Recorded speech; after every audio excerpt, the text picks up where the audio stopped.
time coming. Back for a second appearance of the year. Zach Freeze to my left. I'm Alex Frank once again. Correction, the Walter E. and Maryland Bartlett Television Center. Gentlemen, it is Super Bowl week. The Bearcats have won 6 in a row. They are back home tomorrow night to face SMU. There's so much that we can get to today. Where do we start? I think we start with the Super Bowl. I think that's where we should start at. So, okay, let's go to the Super Bowl. Super Bowl 53, Patriots, Rams, Sunday 6:30. You get the whole thing. But what are you most looking forward to about this Super Bowl? I think there's a lot of key matchups that you see. You see guys like Stephon Gilmore, who had a great regular season against guys like Robert Woods and Brandon Cooks. And you see Andrew Whitworth and Trey Flowers. That's going to be two key pivotal matchups that I'm definitely going to watch for in the Super Bowl. I'm looking forward to Tom Brady against the Rams defense. I think the Rams defense played pretty well against the Saints, and obviously Brady threw 2 interceptions against Kansas City's defense. So I think it'll be a tough matchup for him with Peters and Talib on the corners, and they got some good linebacker play. So it'll be interesting to watch. I'm looking forward to McVay v. Belichick. We got the young gun, Sean McVay, and the quick turnaround the Rams had the last 2 years after how bad they were against the old hoodie. Bill Belichick, and just how the longevity of his career, and who old versus new. It's a fascinating wrinkle. So, Justin Spencer, you guys talked about basically the matchups within the game, and Zach, you touched on something. I mean, yeah, it's within the game, but not really within the matchups and the personnel. McVay versus Belichick. For me, I'm looking forward to just the history that's within this game.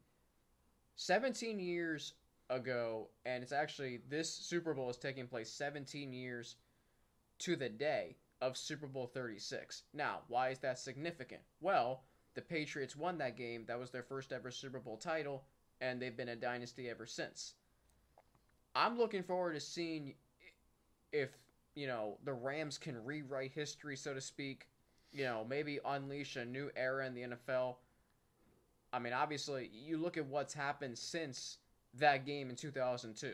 The Patriots have been the class of the whole NFL since then. The Rams have been one of the worst teams. I mean, yeah, they've been great the last 2 years, but before that, my goodness, they were awful. And here's a bit of research on that. So since that Super Bowl, the Rams have had 12 losing seasons, 6 last place finishes, and 7 seasons with 10 or more losses. That's not that good.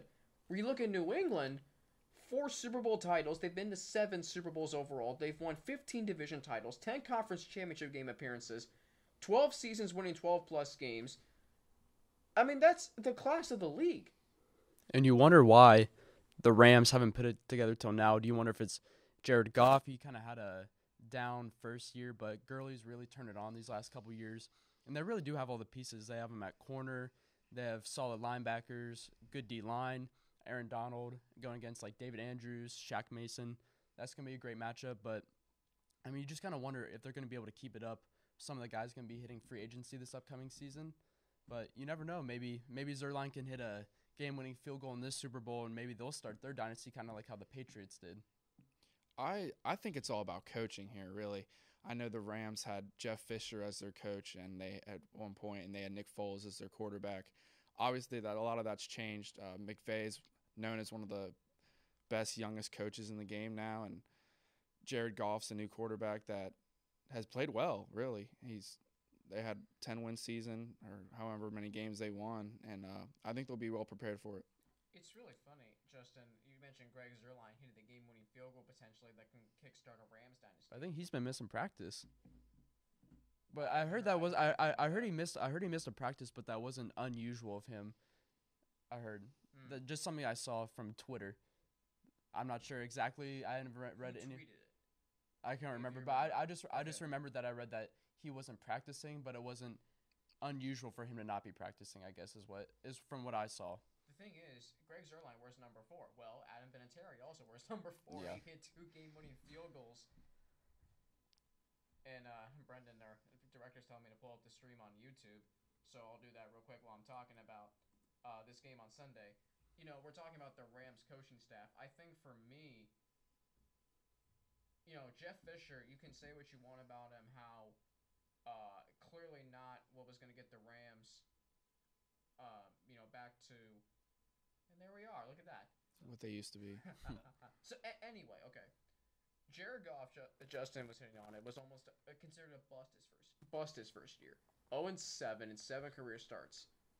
Enter Sean McVay, and the Rams have won 24 regular season games over the last 2 years. And Colin Cowherd, who mentioned this on FS1, said that this is a quarterback coach league. No longer is it coach quarterback. I think Bill Belichick and Tom Brady is an extension of Bill Belichick, and I can see why people think that. I think that myself as well. But today, Jared Goff being a young quarterback, he's only in year 3. He needed a new head coach. I mean, you look at 2015 when the Rams. I mean, I don't know if you remember that they played the Bengals in 2015. They had Nick Foles, who's had success in the league, obviously winning Super Bowl MVP last year. They had Case Keenum as their backup at the time, who had success in Minnesota and now starting for Denver. And then now Jared Goff, obviously, like you mentioned, first year kind of down. Last year's with Sean McVay, playing almost like an MVP. So, I mean, I think it really is. I'm not going to call Jeff Fisher a terrible coach, but he definitely probably wasn't what the Rams needed quarterback-wise. And I credit the Rams front office because, the last couple of years, I think the last year of Jeff Fisher was a mess, and Goff struggled. And you bring in McVay, and then after, last year, how successful they were, the offensive wrinkles they add playmakers and difference makers. I mean, they went out and they signed Whitworth like 2 years ago. That was a big signing. This year they got Sue and they get Peters and they get Talib. Like they really the front office did a great And Cooks. job. Mm-hmm. Dante Fowler. Like they really stacked up this year after. Last year, kind of building the foundation. They made the playoffs. They lost to the Falcons. Falcons, yeah, the Falcons. And then this year, kind of making some tweaks, and here they are. Somehow winning last week or 2 weeks ago in New Orleans, finding a way, and here they are in the Super Bowl. That's the key, finding a way. Yep. Now, I will say this: the Rams have not been the same offensive team since week 10. Okay, why? Well, that's when Cooper Kupp tore his ACL.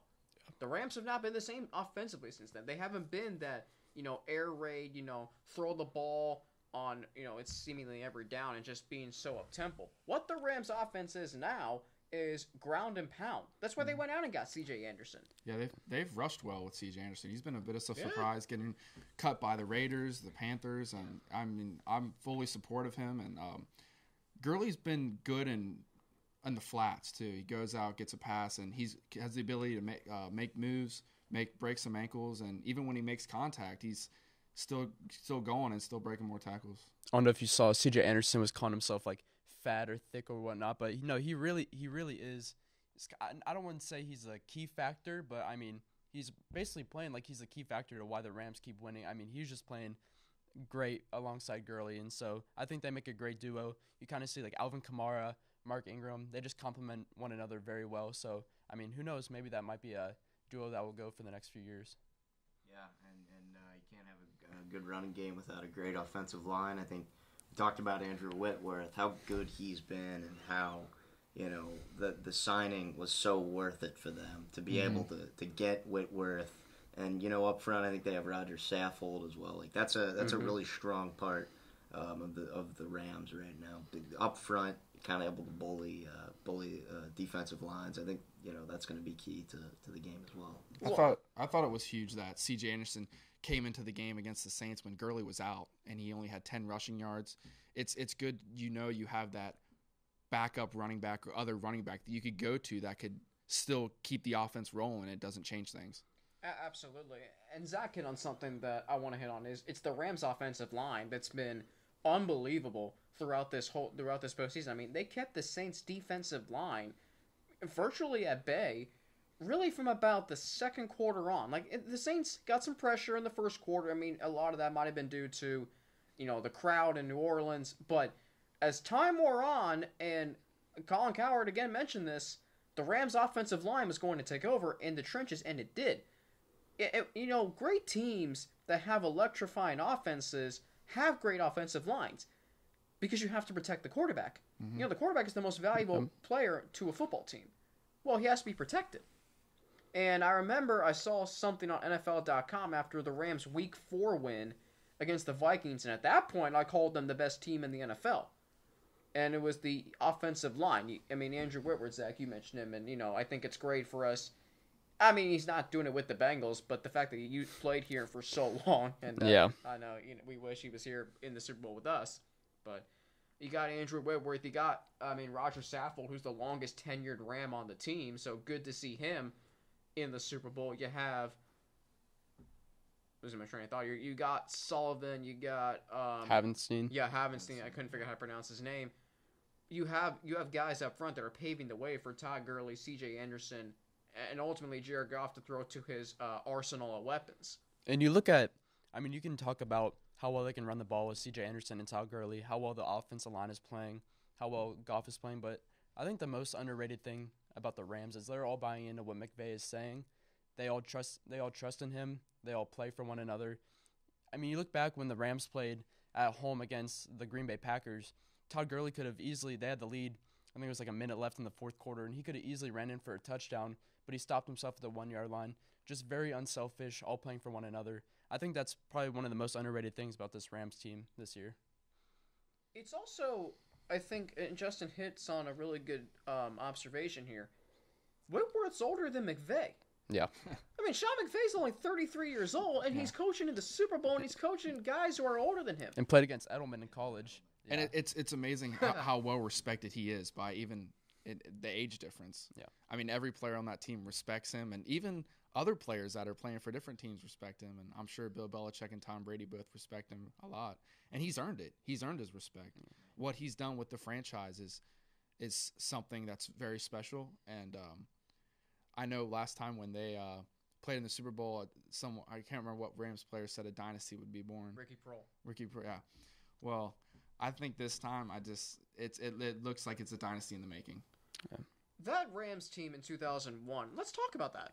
Because did you watch that NFL's Greatest Games episode? It was on Super Bowl 36. It's called something to a dynasty. I'll look that up real quick. It was that Super Bowl where the Patriots beat the Rams, the greatest show on turf. Everybody thought the Rams were going to blow New England out of the water. Tom Brady's this, I don't want to say unknown, but this... Not established. No. Well, we know his name afterwards. Yeah. Ricky Prohl was right. A dynasty was born. Yeah, well, it just wasn't your team. Yeah. That Rams team was overconfident, arrogant. This Rams team, are they playing an underdog role right now? I believe so. Obviously, the Patriots are going to be favored. Year in and year out, they're back in this game. And they did lose last year. They were favored. I think they were favored for the Super Bowl last year, I believe. I don't know. My gut tells me they were. Anytime you have Tom Brady in the playoffs, I think you're probably – I don't know about at the beginning of the playoffs, but when you get to the Super Bowl and you're playing against Tom Brady and they found a way to get there, you're probably going to be an underdog because there's a reason why they come back every year, almost every year. Their defense is kind of underrated. They have a lot of really good players, the McCourty twins – Trey Flowers, Stephon Gilmore, Chung. Not only is it's not just Brady, but Brady is probably the key Brady is a key factor to why they keep getting there every year. Of course, they're an underdog. When you're going up against guys who have been there so many times, was this their 8th Super Bowl, 9th Super Bowl? Yeah. Ninth Super Bowl. You're saying the Patriots are underdog? No, the Rams. Oh, the Rams are an underdog. They should be. Anytime you're going against a team that's been there 9 times before. Yeah. Brady and 9 times before. They just find ways to win. Brady, Belichick, it's tough, and just the how Brady, it's like surgical almost. It's just like 5 yards down the field, he's hitting his guys. 10 yards. It's not like he's not airing it out a ton, but it's just like it's like clockwork, man. Edelman. With in the AFC championship game, you could see how Brady and Belichick outsmart the whole Kansas City defense. Every third down, as time went on, you knew they were going to get the third down conversion, and they were going to get a first down and keep going. And it just comes down to IQ, and I think like you said, with experience, it's just they've been there so many times and they've been in this many situations. Like, they know how to get the job done. The way you beat Brady and Belichick and the Patriots is you play better situational football than they do. Why did the Patriots win the AFC Championship this year? Because they played better situational football. They controlled the clock the entire game. Why Andy Reid did not waste time in the fourth quarter when they went ahead. And also, why Andy Reid deferred the opening kickoff is something I'll never know. Yep. As soon as they did that, New England was going to go right down the field and score. It was engraved in my mind as a fan, and I'm sure I can't speak for Chiefs Kingdom, but you can't defer the opening kickoff and expect your defense to go out there and stop the Patriots. And not only did they score, they went 5 yards here, 5 yards here. Oh, but then they'll break a 15 or 20-yard play. Yeah, and I was kind of mentioning earlier about the good running back duos. What about James White and Sony Michel? What was that, three touchdowns that he had against the Chargers? Yep. We're just playing out of his mind. So, I mean, they'll find a way to score on you. I mean, you just cannot do that if you're Andy Reid. You can't give the Patriots the ball in overtime. You just can't do that. That was bad decision making right there. How about the former Bengal Rex Burkhead?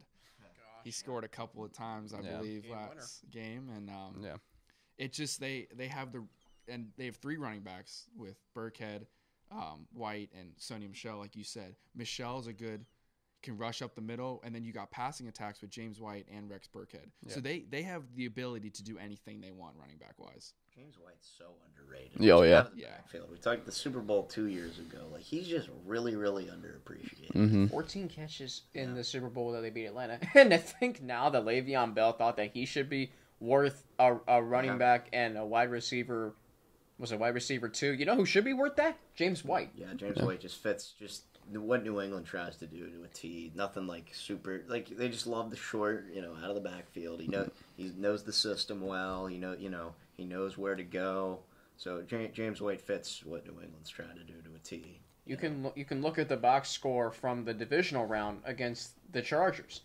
James White had 15 receptions. 15 That's receptions for a running back. Now, running backs, I mean, Marshall Faulk really became the first running back, and I didn't watch him play in the prime of his career, but from that show, NFL's Greatest Games, they talked about how Marshall Faulk was really the first running back to be able to catch out of the backfield. Well, look at the running backs now. Look at James White. Look at the Saints running backs that you mentioned, Justin. Yeah. Look at Joe Mixon. Joe Mixon even. I mean, he had a touchdown in the Miami game. I'm trying to remember any other receiving touchdowns he had. But anyway, the Bengals are for another show. Yeah. I mean, James White on New England, you can look at McCaffrey. Yeah, I was going to say, I want to add, you see more running backs that can do both now. And I think that comes back to New England and what they do. Yeah. Like you said, McCaffrey, most running backs can rush it wherever they can, and then they can have the ability to go out and catch a pass. I think with the draft and players that are in college, like, you don't really see more power backs anymore. You have the running backs that can have the ability to do anything. It used to, because New England had, in the early days of the dynasty, they had Corey Dillon, and then they had Lawrence Maroney, and I never really felt like they were great pass catchers out of the backfield. So you can say, well, the Patriots system has been the same for so long. Yes, but it's also been a system of being able to adapt to what's going on in the NFL while keeping who you have that's important, like Tom Brady. You wonder why Josh McDaniels turned down the Colts coaching job last year? Because why would you leave New England? He also turned down the Bengals coaching job this year. Smart man. Yeah. And at least he didn't interview and take the job, and then, like, in the 11th hour, oh, hey, guys, sorry, I'm going to back out. Frank Reich's turned out all right, though. I mean, when you have the chance to coach players like James White, Sony Michel, Rex Burkhead, guys that are going to play their hearts out every game, and their talent that they have, I mean, of course you're going to want to coach them. You're not going to want to leave. I don't think they expect that top dollar either. Oh, no. They're not. I feel like No. Which I'm not in the locker room. I don't know, but I feel like they're guys that they care more about production and winning more than what they're getting in their bank account. Yeah. And you could see that with Le'Veon Bell. Bell wants his money, doesn't get it. The Steelers are 7-2-1 at one point, and they missed the playoffs. So when players get selfish, you see what happens. Yeah, kind of. I mean, I'm not blaming guys for wanting to get paid, but like someone I think Justin mentioned before we did the show, like the top 5 highest paid quarterbacks, none of them made Yes. the playoffs this year. Yeah. Well, you know, Shocking. you got to pay a quarterback at the same time when Tom Brady's not asking for as much. He doesn't want the world. Yeah. And he's able to, kind of make a little less. It's where they can spend money in other areas on the roster, and it betters the team. And I think what we're hitting at here is this year we're seeing exactly what New England does that makes them so great, because this was supposed to be a down year when they started 1-2, and everybody's losing their minds about what's going on with Tom Brady. And I'm like, it's early in the season. They're going to be fine. They were 2-2 last year, and they still went 13-3. And then they lose 2 games in December late, uncharacteristically. And everyone's like, oh, yeah, I think the Ravens can make a run. Oh, maybe the Chargers or the Chiefs are the best team in the AFC. Ladies and gentlemen, until New England loses a playoff game, you pick them to win. Just like I did. Just like I'm sure most of us did. And it's weird this year because usually a lot of times they would rely on Gronk. It's kind of like the security blanket. Mm-hmm. But they've won without him. Yeah, they've won without him this year. He hasn't really done much this year. So, it's kind of like they can't rely on him, so they are relying more on their running game and throwing out of the backfield to James White and those guys. I was surprised how much they ran the ball against Kansas City. Yeah. I know. I can't remember if KC what they gave up during the regular season on the pass, but I was very surprised. I was very surprised how much they ran the ball. And Josh McDaniels, game in and game out, he's done a terrific job. And to me, he deserves any head coaching job in the league, and I feel like he'd be successful. It's just a matter of time and when he wants to do that. 48 times they ran the ball. 48 Yeah, times. that's a lot. That's very surprising. And who got the majority of those carries? Sony Michel got Was it Sony 29. Michel? Rex Burkhead with 12. James White with 6. James White did have 4 receptions, as did Rex Burkhead. It's a good split. Mm-hmm. It is. So, if you're Bill Belichick, and what's interesting is, he's had 2 weeks now to figure out a way to slow down the Rams' offense. The last time the Patriots played the Rams in the Super Bowl, they only had 1 week. Is having more time an advantage or a disadvantage? I guess we're going to find out on Sunday. But also, I think about the last 2 Super Bowls, like Atlanta, before New England made that epic comeback, they were gassing New England's defense. That's not the word. They were shredding them. And New England's defense looked shell-shocked Yeah. of how fast Atlanta was. Now, Atlanta was ultimately gassed at the end of the game because New England started coming back. Atlanta panicked and whatnot. Defense gets tired when you're and then, out there that long. Yeah, well, that is another true point. Dan Quinn, they were going down the field like lightning fast. And you look at Philadelphia, and they get 500 yards. New England had no answer for them. So how do you slow down the Rams? Well, I think with the games I've watched, when the Rams have struggled, and there have been a few. I think one of them was against the Bears, where one of the things I think is Jared Goff looked just out of place in that game, because I think the Bears applied so much pressure, and obviously it helps when you have Khalil Mack. Mm-hmm. So I think that's a key, because when you're able to pressure Jared Goff, I think he makes, he's inaccurate. He kind of throws off his back foot. It's not pretty. He really struggles, I think, when you're able to apply pressure. Luckily, Andrew Whitworth has done a great job, but I think that's going to be a key when you get, I believe, Adrian Claiborne will be on that side for New England. That's going to be an interesting matchup. I think that's what New England's going to have to do. They got to get pressure on Jared Goff. I see the Rams throwing the ball down the field, or attempting to Brandon Cooks. And it's Brandon Cooks is playing his former team. But got traded from the Patriots last year or earlier this year, whenever that happened. But Cooks is going to be out for some revenge. He's going to want to get his yards, and I'm feeling a 100-plus yard game out of him. Wow. And I already kind of hinted at it too, the Stephon Gilmore against Brandon Cooks or Robert Woods. But I definitely think that's probably going to be a little bit of a revenge game for Brandon Cooks. He's going to definitely want to get back at his old team. So I mean, we'll see. I think they definitely do need to throw the ball down the field, and as well. I mean, they need to connect the ball down the field, and they also need to be able to hit Gurley out of the backfield, as well as kind of split the carries between him and C.J. Anderson. You don't want Todd Gurley getting too gassed early in the first half, so I think that's probably going to be the key against New England. And I think New England needs to have a spy and cover the flats because, I mean, sometimes you could see against the Saints the play was dead, and then Gurley goes out and catches a pass and gets a first down. So there's plays like that where you got to know if Gurley is blocking, if he's not, if he's going to go out for a pass. They just got to be prepared for that too, to just be able to stop the Rams. Yeah, I mean, I'm looking at the box score from last year's Super Bowl and trying to figure out how Philadelphia was able to beat New England. I mean, look at Zach Ertz. He had 7 catches for 67 yards. I mean, the Rams have weapons. I'm not saying that Cooper Kupp being out, makes him unable to move the ball. Mm-hmm. Like, they have weapons. I mean, you're saying Brandon Cooks is going to have 100 yards. Okay, he might. I mean, he might want some revenge. He also did get knocked out of the Super Bowl last year, courtesy of a big hit from Malcolm Jenkins, former Buckeye. I'm sure you remember. I also think that Cooks, having played for New England knows him. Yeah. And Cooks knows them. True. So Goes both ways. Now we're in the chess match. Exactly, yeah. And Belichick will somehow find a way to win it, I think. So I'm making predictions. Are we expecting a close game? Do you think it's going to be a blowout? What are your predictions for the game? Oh, I think it's going to be a close game because I think all 8 Super Bowls have been decided by 8 points or less in the Belichick Brady era. So I think it's going to be a really, really close game. I think both teams are pretty. Like the Rams have impressed me because I wasn't expecting them to get to this point. I thought I honestly thought they would lose to the Bears at the very beginning of the playoffs. I thought they'd lose to Dallas. But I think it's going to be a great game. Just Belichick against McVay. One thing about McVay, and I think a reason why Philly was able to win last year is they took some risks. The Philly special.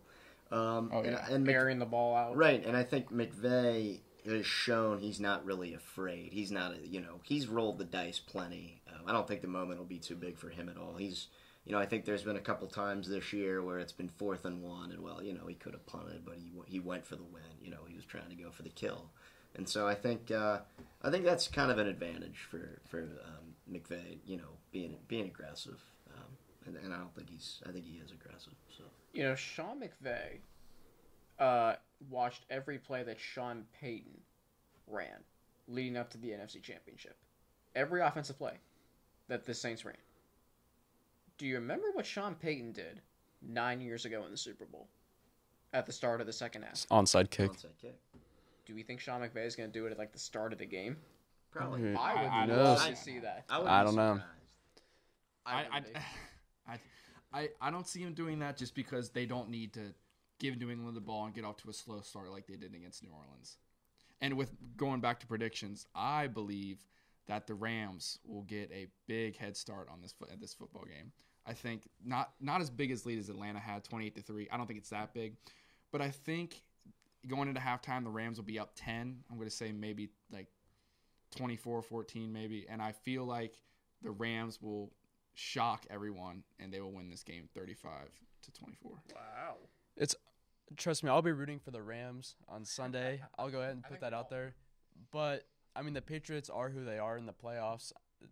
I don't know how many people expected them to beat the Chiefs with their high-powered offense, but I just think Bill Belichick and Brady are just going to somehow find a way, some way. I think it will be somewhat of a close game, but I just think in the end, I might go into overtime, but I just think in the end that they're going to be able to pull it off. Brady get his 6th ring.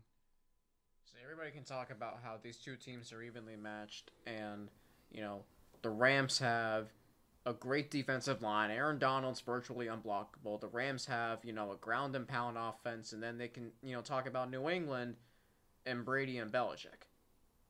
But I'm going to make my prediction based on some psychology here. On Monday, Rams cornerback Nickell Roby-Coleman, who's become a bit of a household name recently, said that he expects the Rams to get to Brady all over the place. He also said that Brady's age has taken a toll on the future Hall of Fame quarterback. So, naturally on Tuesday on FS1 Speak for Yourself, Jason Whitlock does a series on all the past Super Bowl villains, so to speak, who made foolish predictions. Okay? One of them was former Eagles wide receiver Freddie Mitchell, who called himself FredX. Well, he only had one catch for 11 yards. And how he was going to, torture Rodney Harrison. Oh, yeah, Rodney Harrison had 2 picks in that game, including the game-sealing interception.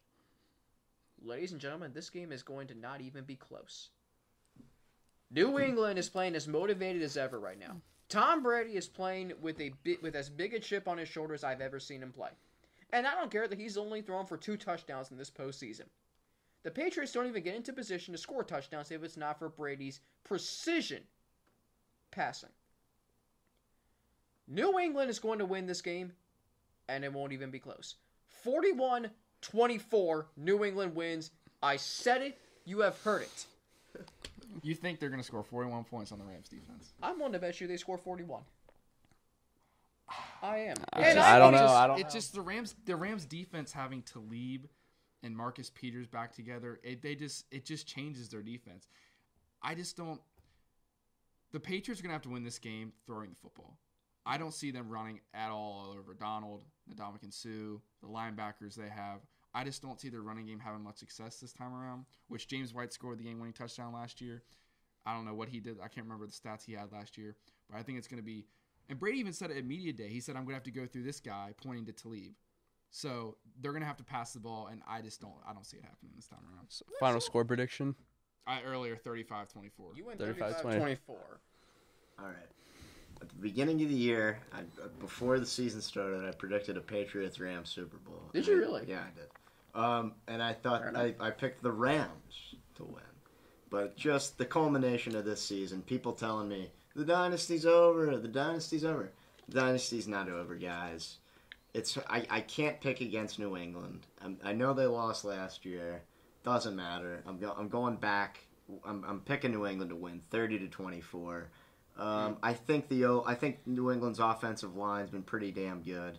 I think they'll hold Donald and company in check a little bit. Dante Scarnecchia is one of the best in the business of what he does. The Patriots O-line coach. He doesn't get a lot of pub, but I think that's going to be a key to the game. I think they'll give Brady time to throw, and if he's got time, there's going to be somebody open because, like I said, it's like clockwork. So I think that'll be key. I think, no, I think it'll be a really good game. 30-24. A new dynasty is born in Los Angeles after Sunday.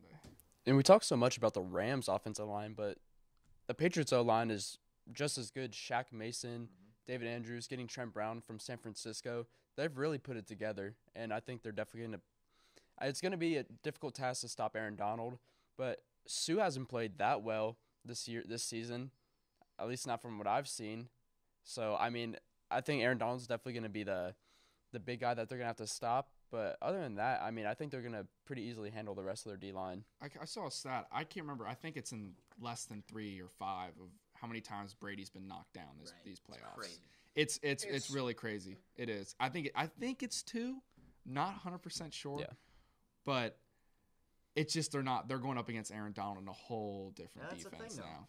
The Patriots' offensive line, I'm not saying the Chargers' defensive line is on the level of the Rams, but you got some bad boys up front. You got Melvin Ingram, Joey Bosa up there. And Brandon Mabang. Right.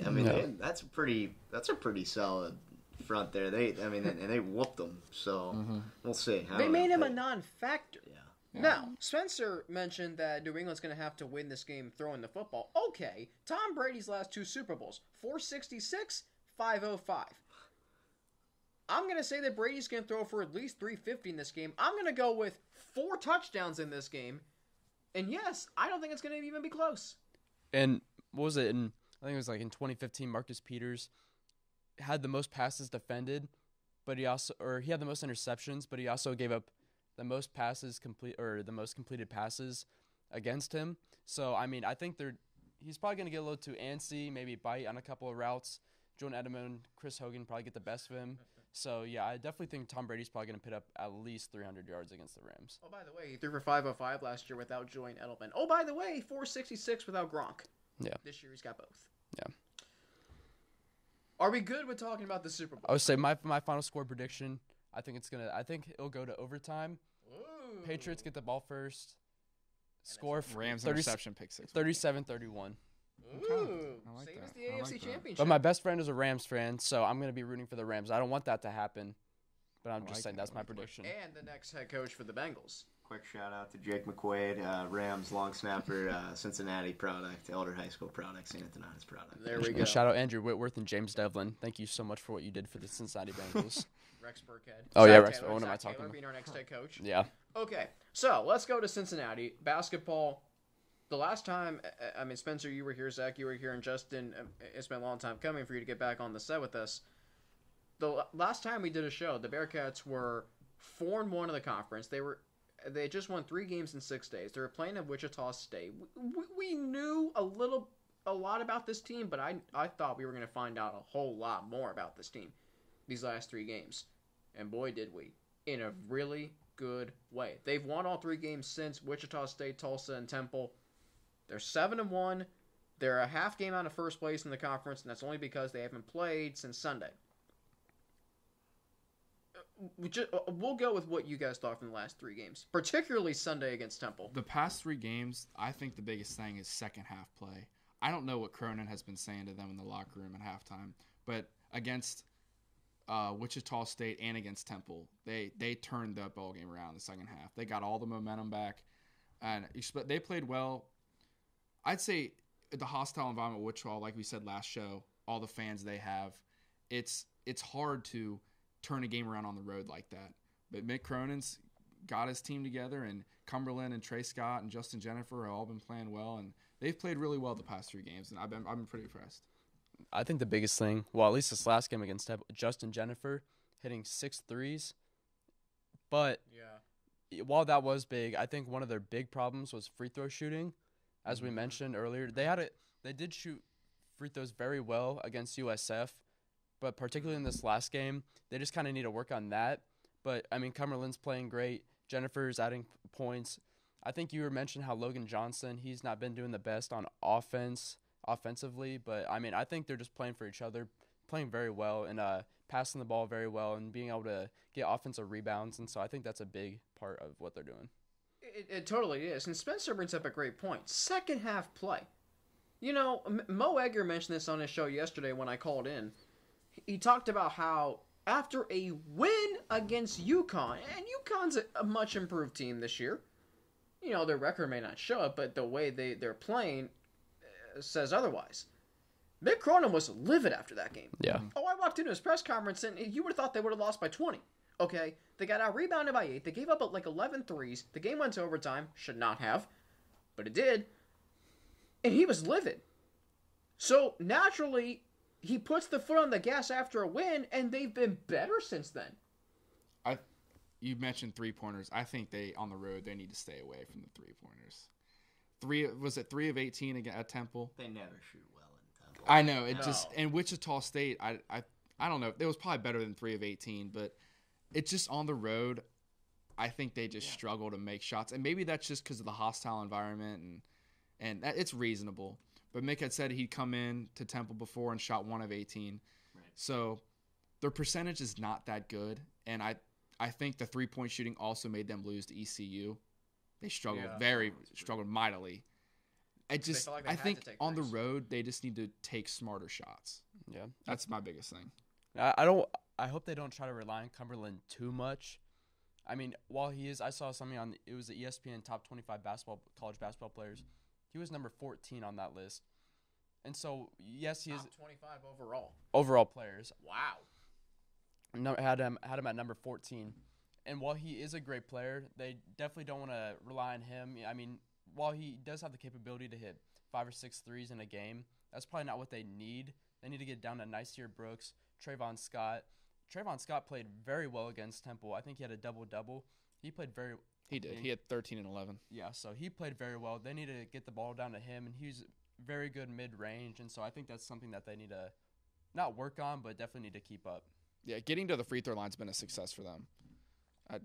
Zach, you were about to say something. Yeah, I was just gonna say, this team's made a lot of strides. I think it's been really impressive especially offensively. When you talk about, I know I've probably said it 100 times, but with the guys they lost last year, and I think Chad Brendel talked about this team as like the bizarro Bearcats because they're good offensively, and like how do you like UC is usually not great offensively, and this is probably by the metrics it is their best offensive team in years.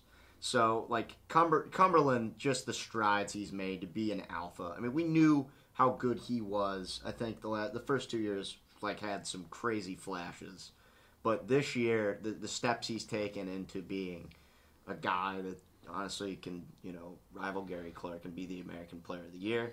And I think Eliel Soseme, the strides he's made. Oh my God, he's got great energy off the bench. He's an elite rebounder. He won them that shot game blocker on Sunday. Yep. With his rebounding and how good he's been, and Keith Williams has really improved a ton. Last year didn't really play a ton, didn't get a lot of opportunities, but he looks really, really good. He's smooth, really, really good athlete. So yeah, just the strides they've made. Rebounding's been huge. Rebounding margin. Obviously, there's things they can improve upon. I think free throw shooting's not always great. It's kind of hit and miss at times, and I think they can be better defending the three. They've been exposed, but defending three. Yeah, and I think that's going to come with maturity. I mean, this is a young team, like you said, Zach, but what they lost and the experience and the firepower. You mentioned Jaron Cumberland and the strides he's made this year. Well, I kind of saw it at the end of last year. I mean, we said on our show on Sunday, the Bearcats don't even play Nevada if Jaron Cumberland doesn't score 27 points in the first round of the tournament against Georgia State. Now, Cumberland obviously we knew was going to have to be the guy this year, and he is. I mean, he's scoring 20 a night. 4 times he's been named Player of the Week. In my opinion, he should be Player of the Year in the conference. And I asked Zach this question on Sunday, and I'll ask it to you, Justin Spencer, in just a second here. But, I mean, these last 3 games, I mean, they can win on the road against a formidable opponent. They can win on the road in a tough environment against Wichita State, not playing down to the level of competition. They can play against a team who they just beat 2 weeks prior in overtime and then beat them by 24 in the next game. And they have gotten better since the UConn game. So, it's better to win ugly than lose pretty. Yeah, it is. And since then, they've won some very important games. They can win games by double digits. They can win games after being down 14. Let me ask you this a question. That didn't make any sense. Let me ask you two this. I want you to deviate yourselves from being a fan here and approach this objectively. Okay. Is Jaron Cumberland the Player of the Year in the American Athletic Conference? You want me to start?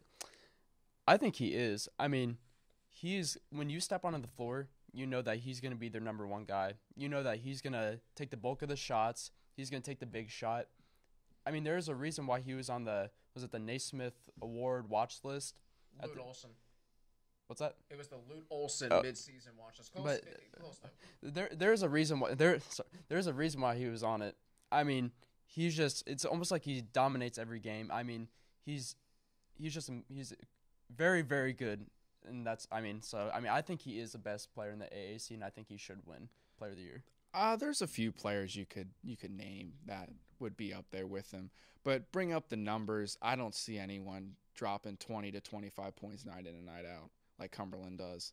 He's been the go-to player all year long, and the defenses that UC's played against, their main priority is to stop Cumberland.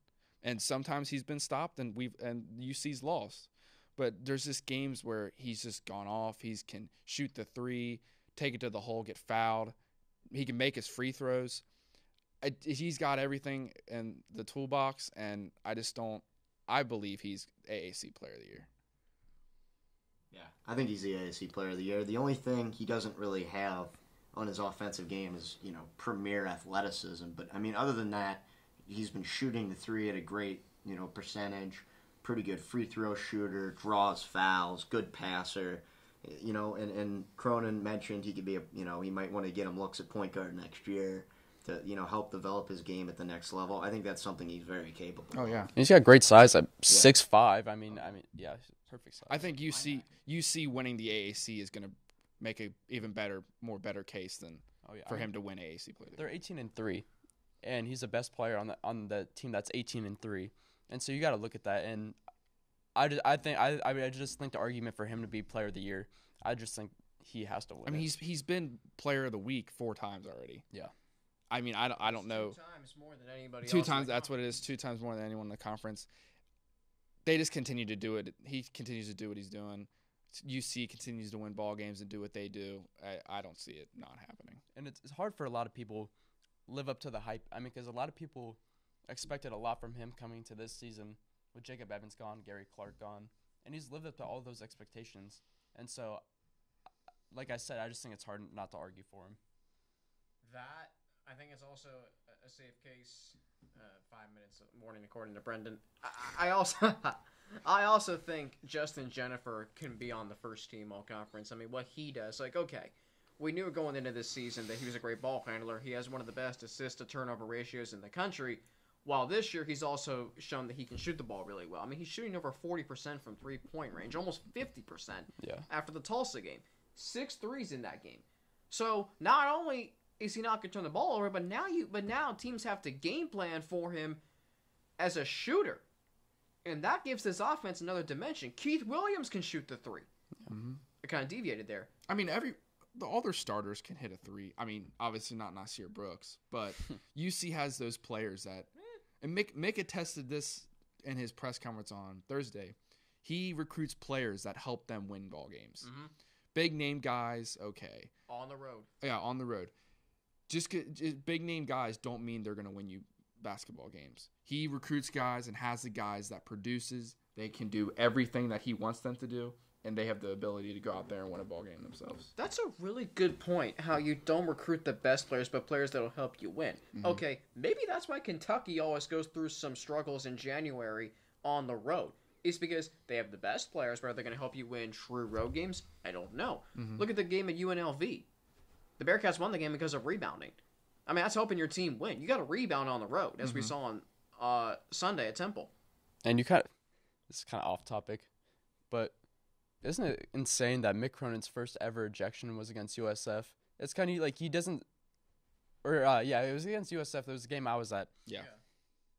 And you look at him yelling and screaming at the refs, and I don't know. I just had to bring this up, but that was the first time he had ever been ejected. I don't know. I thought that was kind of came out of surprise. I know that was kind of off topic, but I just kind of wanted to bring it up. Well, I also no, that's actually not off topic. You got me going on this. Okay. I just thought I had to bring it up. I wrote on my blog after this that what I hoped was that ejection would make Mick Cronin step back and think, you know what? Am I being too hard on this team? This team is young, but they're winning. And you've seen the last few games. Like, he's clapping on the bench. He's encouraging the players. Not that he doesn't do that to begin with, but you see it more.